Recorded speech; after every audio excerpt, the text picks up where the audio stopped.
Yes, Dana Abercrombie, The Koalition. Thank you so much for speaking with me. Season two is phenomenal, but about your character, in season one, you was very concerned, Yanko was very concerned about his image and how he was perceived to the world. In season two, there is a scandal that you're kind of involved with, and I was wondering, going forward, will Yanko kind of shift in how much he cares about his image and that protection of always doing things genuine and right? Right. Well, thank you so much, Dana, for having me. And you nailed it. I mean, I think this season two, is about perception. Perception is everything, and certainly with Yanko and with other characters, with Alex, with Bradley. So many of the characters are so concerned about perception, and COVID has a way of sort of bringing everyone back down to sort of what we really are about, and it plays into season two, and makes that point.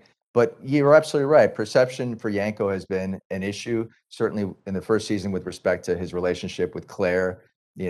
Feeling like, oh my God, am I going to get accused of abusing my power here, and having this relationship with a younger coworker, a subordinate in position, and now he's embroiled unwittingly in this scandal about whether or not he said something offensive in his reporting, and he's he's asked to go on an apology tour he just doesn't understand. So he's dealing with cancel culture, but I love that he pushes back. I love that he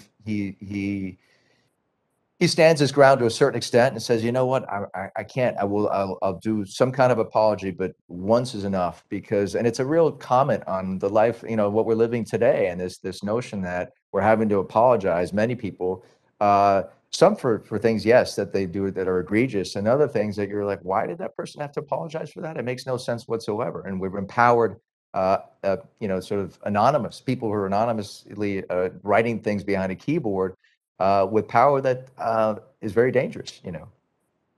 So, also from gathering from season one and also for season two, Yanko doesn't really feel like he's appreciated and part of the team. So, I was wondering, why does Yanko continue to stay? What does UBA really mean to him? Yeah, that's a really good question. I don't know what keeps Yanko at UBA, to be honest, because yeah, he's completely underappreciated. He is a guy who's deeply passionate about climate, about the weather, about connecting with a viewer, about his poetry, about really making a difference. And yet, his stuff gets cut at every turn. His poetry gets cut and undermined at every turn. And he's a bit of a joke, amongst the rest of the anchors. They may like him, but they don't really truly respect him. So I think it's a great question. I don't know what's keeping him at UBA, other than it's work, it's a job, and it's a venue, and he's a fighter. That's the one thing about the guy we learn, is that he's a fighter in more ways than one, and and he's not a quitter. So maybe that's why he's still there.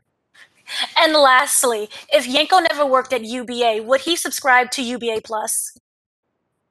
He subscribed to Apple TV Plus for sure. I don't know about UBA Plus. Thank you very much. Thank you so much, Dana.